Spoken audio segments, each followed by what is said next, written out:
Welcome to Under the Lens.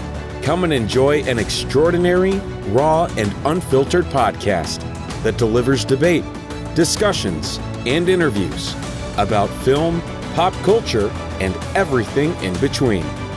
Here is your host, film critic and journalist, Byron Lafayette.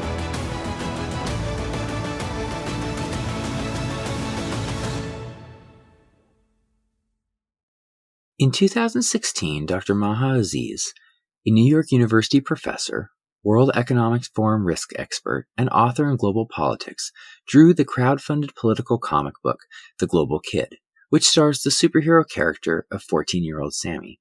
Sammy lived in different countries with his family, much like Dr. Aziz did, 7 countries by age 14, and observed political problems much like Dr. Aziz does in her day job. The Global Kid in 2021 won its 7th educational award and was a top 16 Amazon bestseller.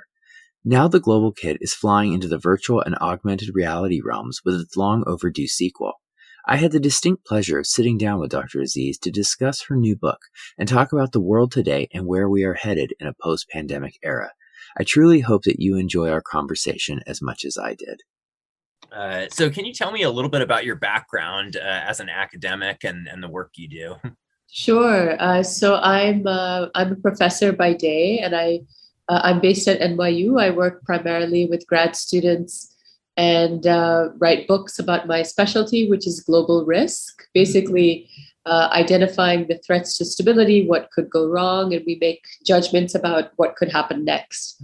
So it's exciting, it's interesting, but I've been doing that for about a decade now, and my first book was Future World Order, and my second book is out soon as well. It's called A Global Spring, reflecting on what we might be seeing in a post-pandemic era. Very interesting. Yeah, I actually just ordered a copy of your Future World Order, so it looked very interesting. Yeah, because the whole aspect of global risk and just the topic of global kid and everything is very, very interesting to me, because I'm in a grad program right now for social psychology. And so I found a lot of it very interesting, just looking at, all of the aspects of politics, economics, and how it affects people. So this is definitely exciting for me to take a look at it. So, where did the genesis of the idea, for your first book, The Global Kid, come from? Like, what made you decide to go in that direction? Sure. Well, I actually, my dream as a kid was to be a cartoonist. Mm-hmm. I didn't dream of being a professor, though I enjoy it. Mm-hmm. And my family and I moved around quite a lot. Every 2-3 years, we'd be in a new country. My father was a banker in those days. And so I ended up seeing the world at a very young age. And this is the era when, you didn't necessarily have internet or we didn't have access to information the way we do today. And so I guess I grew up feeling curious about the world. And but moving around, I guess that was also a challenge. So I used to turn to my drawings. Especially my pre-teen years, I would draw Archie comics and I create my own versions, my own characters. And also I made a video game version. I designed a video game version based on my superhero. So it's something I always enjoyed as a kid, but then I got busy with school and getting into college and getting a job. And so it was almost 20 years later, or over 20 years later, when I moved back to New York City. And I took a cartoon drawing class here, and my friend had told me about it and said it would just be nice. And, New York City, as you may know, is kind of a stressful city. And I was still figuring out my work and understanding the city itself again. So it was a really a good way to just re-engage and do something I enjoy. And the teachers there really encouraged me to draw something that I was interested in or about my life. So I thought, wait, I am the global kid. I grew up all over the world. And I teach and write about politics. So I thought, let me combine those two elements and see what I come up with. And so that class really sparked the idea of the original Global Kid, which is this one, which This is the one I drew. So the quality is a little bit different than the new one, where I worked with an artist. But basically, this original one, it looks at 5 different countries and from different regions and tries to show that whether democracy, non-democracy, there's similar problems in every country. And it's educational, and you have the superhero character flying around, traveling to the places he's lived. So it was kind of a fun project to just do on the side, and I didn't expect that it would win awards. So it won its 7th education award last year. This is the original comic, yeah. And I forgot to mention, I actually crowdsourced how they have those crowdfunding sites. Yeah, like Kickstarter and stuff. Yeah, so I used Indiegogo, and we got $10,000 in a week. Although there were some people I knew, of course, but there were also random people who just thought, "Oh, cute idea." And so that really encouraged me. And then I had been explicit that I would, because this was just for fun, I thought, okay, I'll give the proceeds to charity. So that's why it took me a couple of years to make it happen. But in 2016, it launched. And so that was sort of my initial return to this comic book space and drawing. But it took a couple of years for me to find how I could take it to the next level. And I knew that, my drawing skills are okay, but I needed to take it to the next level. So I thought, who can I work with, and how can we elevate the global kid? And recognizing that this is a tech-driven era, is there a way to incorporate new types of technology? So it was literally during the pandemic. And I just, it was just before the pandemic when I met somebody for lunch we met through LinkedIn. So it actually can happen, but I met him for a quick lunch, and he basically supports and invests in female-led projects and companies. And my project was small scale compared to what he usually does, but he has 3 daughters. So I thought, he's such a sweet guy, and he's giving me a little bit of funding to get this project going. So that was my initial I guess I should do this. And he introduced me to this tech company, an ed tech company in London.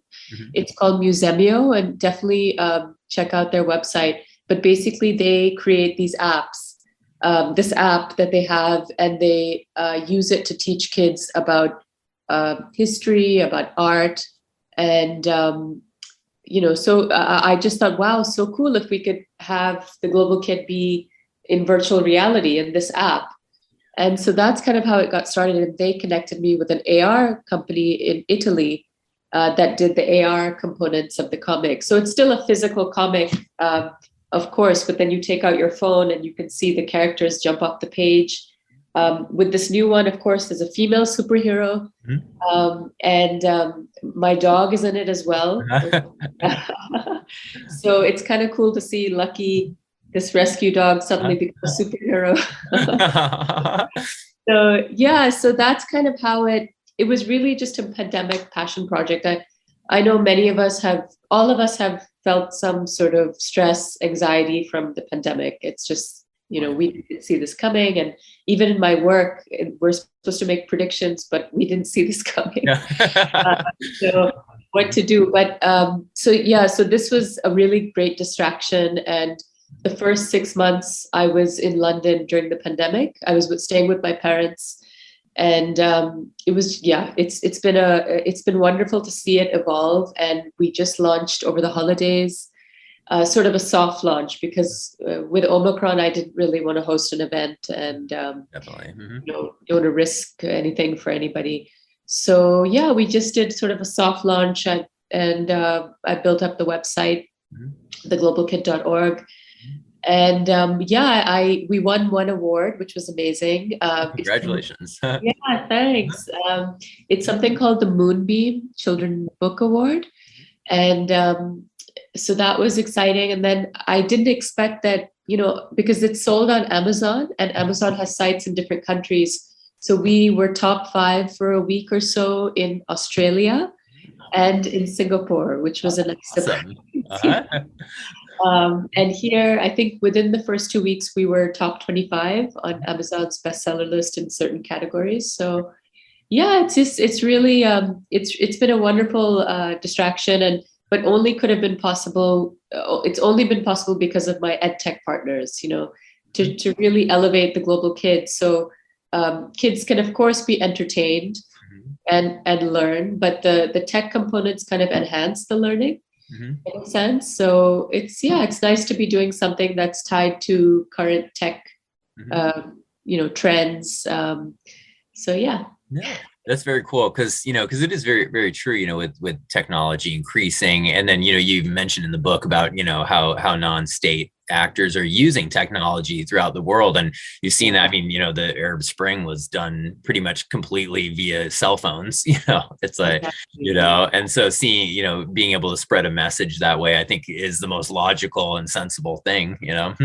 Exactly. And the truth is, I mean, when I was growing up, the internet was there, but we're on another level, right? Now we're talking about decentralized web and all these other things, and NFTs, which I'm still trying to understand. I must admit, I don't fully get it, like what you would pay. So I still don't understand it myself. it's interesting. And there was one article I was reading where literally somebody maybe a year or two older than my niece, she's 13. This kid made like $500,000 selling NFTs. Wow. And, I mean, they were done nicely, but So it's interesting to see how young kids are embracing technology in such creative ways. And well, because of this NFT craze, I've been thinking about whether we can perhaps introduce some sort of educational NFT based on maybe the global kid character and based on some of the content. Or now they have utility NFTs. So you give certain perks. So if somebody buys a global kid NFT, then they get to have like a one-on-one session with me or something like that. So yeah, it's a seed of an idea, but I thought it would be, no harm checking it out. No, yeah, with anything that comes out, whether it's NFTs or any technology, it's always good to put a foot in the door, and start looking into it, and just sometimes diving in, it can work out. I mean, look at that kid, $500 million, Exactly. It's very wild how much everything can change, just overnight with technology. It's like I still remember back, in high school when I had my Razor phone, Razor flip phone. It's like, I remember that. I was so excited to have a color screen, and the flip. Yeah, I think that was college for me. Yeah. So it was very exciting. I remember, but obviously, you cover, a lot of material, in the global kid and stuff. How did you decide, what to include basically, because I'm sure you had tons of content that, didn't make it into the final issue and stuff. So Sure. What was your process for that? Sure. I mean, I guess my starting point was to see what are the core ideas of the work, what I offer in my classes at NYU and the core ideas I share in my book, because most of my work is really about helping to make sense of the current global trends, what's happening today, how could things evolve, and just based on that, and I've been at it for about a decade or so. It's been pretty clear for a while that there are these four kind of global trends that have been building, and they're not necessarily positive, depending on your perspective. But so I tried to kind of extract that from my my work, which is more targeted for older readers, and condense it and make it relevant to children. Because I think the truth is, many of the challenges we face, the global risks that we face today, they're going to be here when these kids grow up. Unfortunately, right? Whether it's climate change or the threat of terrorism. And so I just thought it's important for kids to have that exposure, and also recognizing that kids are more aware of the world. I mean, they know what a pandemic is now. No, right? that's true. So that was sort of my starting point, to look at my work and kind of condense the key ideas. And it boils down to these four kind of questions or issues. So first is to kind of raise this question as to who's in charge of the world order, right? Because the assumption was post-Cold War that the US was in charge. But then we had a few years of President Trump who said, I don't want to do anything about the rest of the world. True. And so I think it's important for us to recognize that maybe there is a ongoing crisis in global leadership. I mean, look at the pandemic. We did not come together. We did not have leadership to tackle this issue, whether it's getting the vaccine or originally getting the mask. So I think it's important to see that there is this crisis of global leadership. The second point that I think is important for all of us to know, including kids, is that we have been faced with a recurring crisis of political leadership within our countries. If you look at the world or reflect on the world in the last decade, post-Arab Spring, pretty much in every region in the world, there's been some sort of significant citizen challenge to government through protest. And again, going back to your point about social media, maybe it's because we have social media, we can mobilize more easily, we can challenge government more easily. So that could be part of it. But it's surprising that we've seen this in even developed democratic countries across Europe. We've seen it here in the US, of course. So I think it's important to kind of be aware that there is this crisis of political leadership. Is democracy working for us? Is it delivering what we need? And if you look at, I mean, I didn't mention this in the comic, but if you look at some of the studies and the polls, there are a significant number of millennials apparently in US and across Europe who they don't think democracy is necessarily the best system anymore because I see that now. and that is a bit surprising. So I really try to challenge in a nice, gentle way in the comic to challenge the reader, this child reader, to think about the world order. Who might be in charge, if it's the US or not, make a decision or think about that. And secondly, to kind of reflect on political leadership and democracy. Is this system working? Is the political status quo working?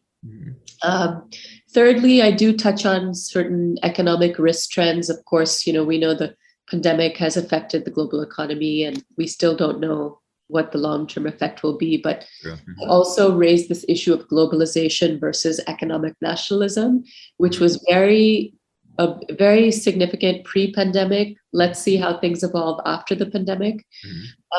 So to just try to raise that issue of economic nationalism in a gentle way for kids, but longer term, and this is a point that comes up pretty strongly in the VR, the idea that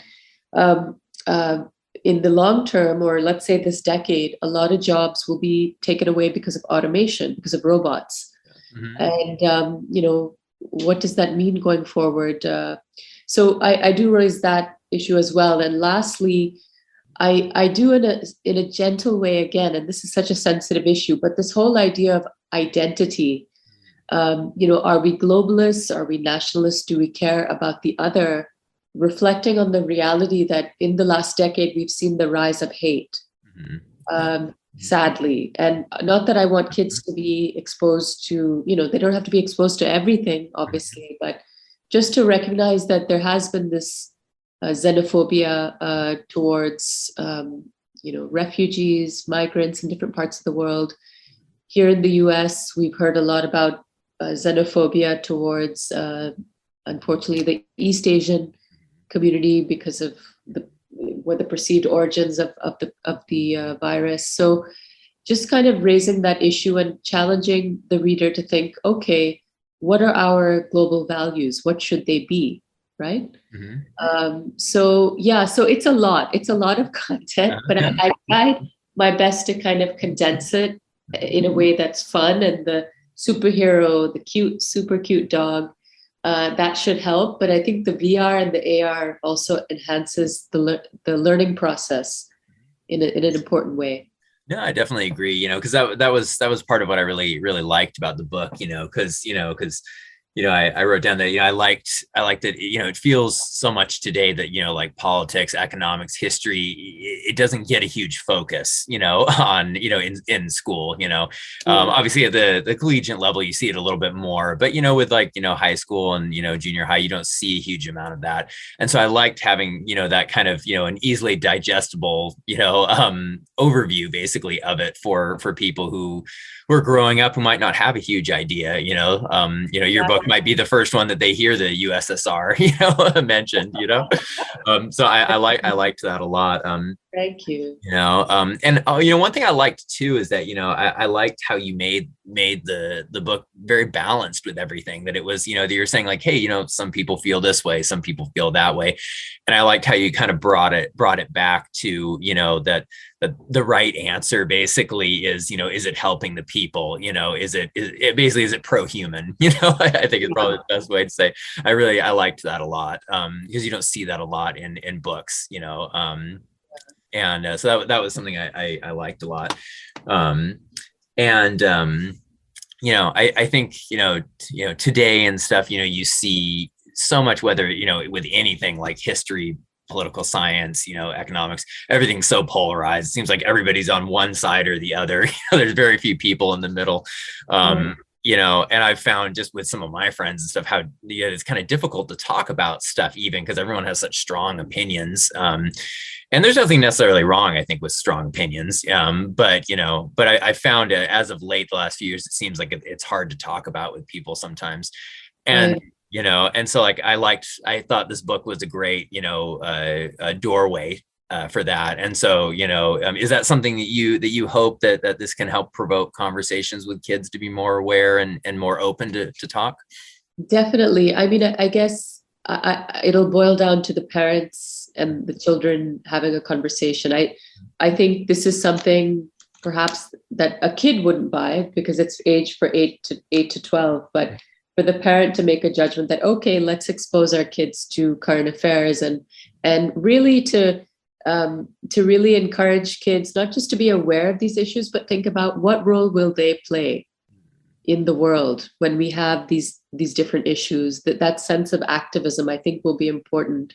And let's face it, this generation, this younger generation, is a lot more activist. I mean, all those climate activists who are barely late teens. I mean, true. So I think definitely it should be a way for parents and kids to have these conversations about the world. But it's really open to interpretation. And I wish I could listen in and hear some of those conversations but so far, I mean, some of the feedback we've received from kids who've been given preview copies, it seems like, of course, they enjoy the drawings and the tech aspect, but it seems as though a couple of them said, we want to help save the world kind of thing. And so I thought that was encouraging, that there's that sense of what role we each have a role to play. It doesn't have to be on a global scale, but I think that's encouraging to have noted so far in terms of the feedback we've gotten. No, that's excellent, because it is true. Younger people nowadays are more aware, of the world. They are more aware of activism, more involved than my generation was. I grew up in the 90s, and my biggest concern, was comic books and and stuff like that. So it was very different. My parents were a little bit more globally minded. My dad's from Great Britain, and so I was exposed a little bit more. To some of that stuff than others. But even then, it was still, my head was in other places, Which is totally understandable, right? But it is something that's cool. Yeah, no, I was going to say, because you like comic books. Did you see the new Spider-Man movie? I'm desperate to see it. I know, I haven't seen it yet either, and I'm going crazy because I want to see it. I'm too nervous. I don't really feel ready to go to a movie theater yet. So I've ordered it on Amazon, but it keeps saying that the date has not not been released. So yeah, let's see. I know. I'm hoping it comes out soon because I really want to see it. You know, because I think the last comic book movie I saw was it was a Shang-Chi. It was the last one I saw with Marvel, and I liked that one a lot. And so yeah, definitely. I wasn't a fan of. Maybe I need to get into it more, but Eternals. Have not. That one's one I'm going to be watching it this weekend, actually. Okay, I won't say anything for it. Yeah. But yeah, maybe it's good. I just somehow, I guess I wasn't familiar with the characters at all. So I was just, I have heard mixed things. Like some of my other friends who like comic books weren't, they were like, it's all right, stuff, there were some people who said it felt a little more DC almost than Marvel in some ways, so I'm very curious. I was actually, because I'm originally from Pakistan, and there's a Pakistani actor in it. Oh, really? Superheroes, that Kumail Nanjiani or something like that. Oh, yes. So that was one motivation to watch. Yeah, because it definitely interested me because I really did like the diversity of the cast. I was like, oh, this is a really great collection, of actors. So yeah, I'm curious to see what I think because the cinematography looks all good and everything. So I'm hoping I like it, but like I said, I've heard some things. So, but man, yeah. So with the Global Kid, when I was reading it, I kind of felt like I was like, oh, this feels like it could translate really well to like TV or film in some way, or even like an educational program or something like that. Is that something you've thought about or something you'd be open to?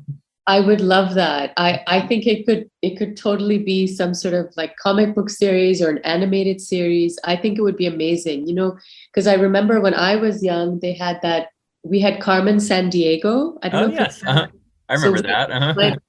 My brother and I were really into that. It was like a game, but now apparently it's become a Netflix series, and it's about learning geography. But then they also had that Captain Planet, which is more about the environment, like learning about the environment, which is even more important these days because of climate change. But definitely I would, I've started to think about how could this evolve, maybe the next step is NFTs to see how that works. But I think it could definitely work as some sort of animated series or, I